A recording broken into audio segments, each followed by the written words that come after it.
New Braunfels has become one of the fastest growing cities in Texas. And depending on who you ask, that's either a really great thing or it's the worst thing ever.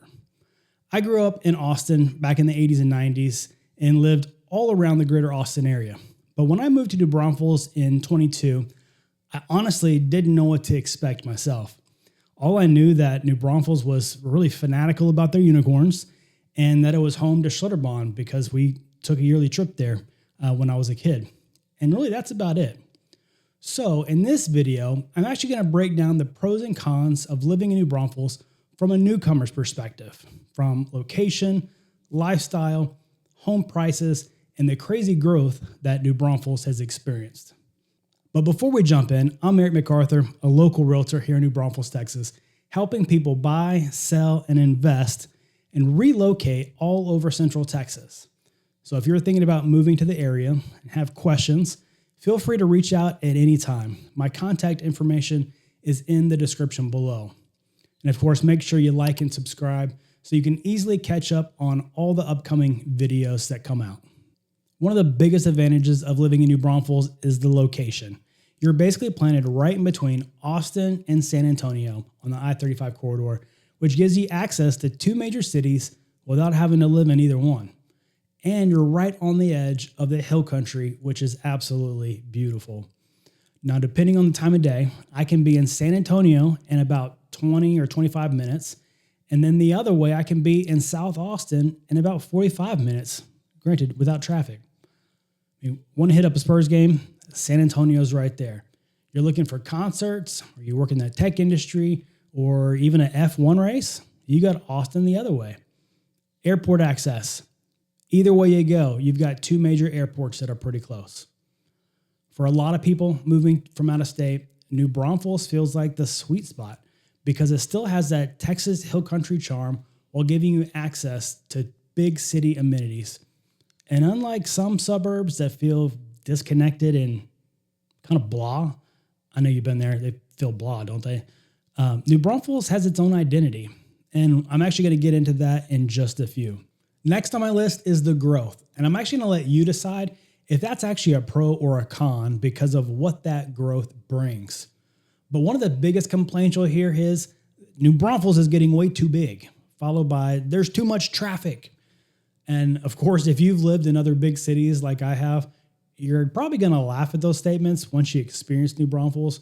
But for longtime locals, the growth has completely changed the feel of the city. I mean, since 2000, the population in New Braunfels has nearly quadrupled.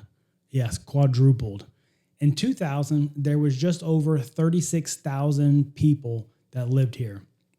I mean, there's actually more students at Texas State University just 20 minutes up the road. Now, today, there's estimated to be just shy of 129,000 people. That's freaking crazy. What once was considered a small river town that relied heavily on tourists, the tubers and the Schlitterbahn people, has now grown up, or as my teenage daughter would say, a glow up. But going back to the traffic, there's definitely some areas where the traffic is just ridiculous. Like if you're coming into town on Highway 46 from Seguin, there's a lot of new construction neighborhoods out that way. Plus, Seguin has grown a lot itself, but traffic will be backed up a mile or more just to get into 35 in the mornings. I rented a house off 46 when I first moved to New Braunfels, and that traffic is no bueno. So, I mean, if it was me, I would avoid living off 46 as much as possible. That's just me. Then for some reason, all of the new business developments are all concentrated in Creekside.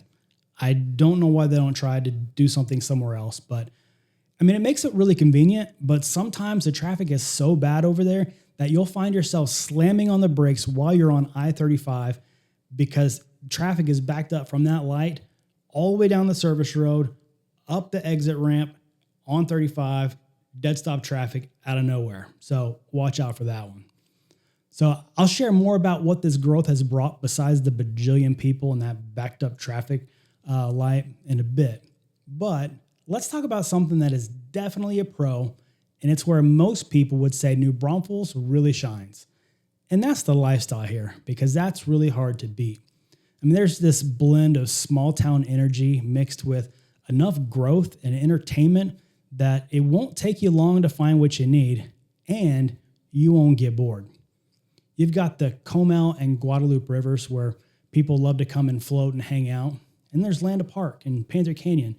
I mean, this is a 200-ish acre park right in the middle of town with something for everyone. There's playgrounds, tons of picnic tables under these huge oak trees. There's mini golf, an actual 18-hole golf course for the big kids, the landed train, you got paddle boats, and then check out this aquatic center that's spring-fed. That's freaking legit. Then there's Panther Canyon, which is about 2 miles of hiking trails. Then just north of New Braunfels, there's Gruene, where you'll find live music everywhere. It's the home of Green Hall. You'll find local restaurants, shopping, boutiques. There's community events almost year-round. There's Wurstfest, which is probably the most well-known, Sangerfest, Wasselfest, Green Market Days. Should have been a fest there on that one. Oh, and we can't forget about the Through the Chute event that has become super popular more recently, where people will make rafts out of like cardboard and duct tape, and they'll, make some kind of cool design or theme or whatever. And then they'll send you down a tube chute on the river, and people try not to go overboard. And it's become a huge spectacle and a ton of fun. And of course, there's Schlitterbahn, where, you can get a season pass for about as much as a single day ticket. So you can hop over after work anytime you want. That's pretty awesome. New Braunfels still has a community feel left in it, which is becoming harder and harder to find in a lot of towns these days.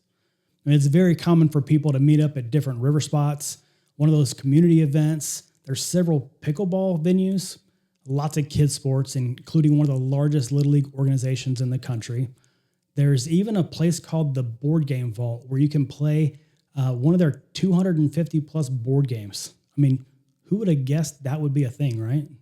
Next on the list is, it's going to be another pro or con, probably based on where you're from. And there's a shift happening, which actually helps push it more to another pro.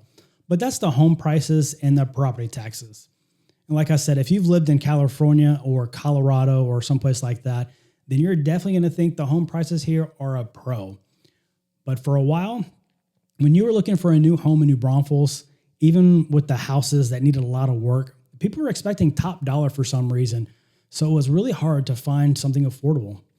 However, the market has shifted even more so this past year with, interest rates are up. There's a lot of inventory. So things are just sitting, which is making the house prices start to come down. Now, this is obviously great for buyers, but for sellers, it's been a hard thing to swallow to realize that your property has, dropped $30,000 over the past 6 months. Now let's talk about property taxes. This is a pro or a con depending on where you're coming from. Now, as you probably know, Texas doesn't have state income tax, but the money for schools, infrastructure, and all that kind of stuff, we still need that money coming in to be able to provide for all those things. So it comes from our property taxes. They're going to get you one way or another, right? Now, I won't get into the weeds on how, these property taxes are determined right now, maybe another video, but just know that they're based on your tax rate for that specific home. And yes, that does vary from neighborhood to neighborhood. And then it's also determined by the assessed property value, which of course changes year after year. So it's kind of a moving target. But I will say that a lot of the New Braunfels area properties have a low property tax compared to other cities around. So in my book, that's actually definitely a pro. This last one is both a pro and a con, depending on what you're hoping to get from New Braunfels, and that's change. With all the growth I mentioned from the beginning comes a whole lot of change. And some people absolutely love it because with that change comes new restaurants that keep opening, both the chain restaurants and new local restaurants. Shopping has improved. We got a Costco and a Sprouts that recently opened. Nordstrom Rack is on its way. And then more entertainment options are coming onto the scene with, Topgolf has decided to join the party. Then infrastructure keeps expanding. Well, kind of, not really. It needs to go a long way. New Braunfels, come on. On the flip side, Others miss what it used to be. You'll hear longtime locals say things like, it used to be a lot quieter. There's too much traffic. They better not take down the old movie theater sign. 5 minutes later. I can't believe they took down the old movie theater sign. It's very dramatic. There seems to be a lot of sacred cows here. Maybe more so sacred unicorns. If you know, you know. But honestly, on this topic, both sides are right. The city is evolving fast and change is hard. So is living in New Braunfels worth it in 2026? For a lot of people, absolutely. Like anywhere, moving to New Braunfels is about whether or not it's a good lifestyle fit. And if you want strong community, hill country beauty, access to Austin and San Antonio in a short drive, outdoor activities, a growing economy, a balance between city and small town life, and you can handle the summer heat, then you'll probably love it here. But if you're expecting that little river town from the 90s and the early 2000s, well, that version is mostly gone. I'd love to hear from you. What are the biggest pros and cons for you about living in New Braunfels? Drop it in the comments below. And if you're thinking about moving anywhere in Central Texas, I'd love to help make that move as smooth as possible. You can call or text me at 512-826-7100, or my email is down below in the description. And make sure you check out next week's video right here, where I start to break down the best neighborhoods in New Braunfels depending on your budget and lifestyle. Hope you have a good one.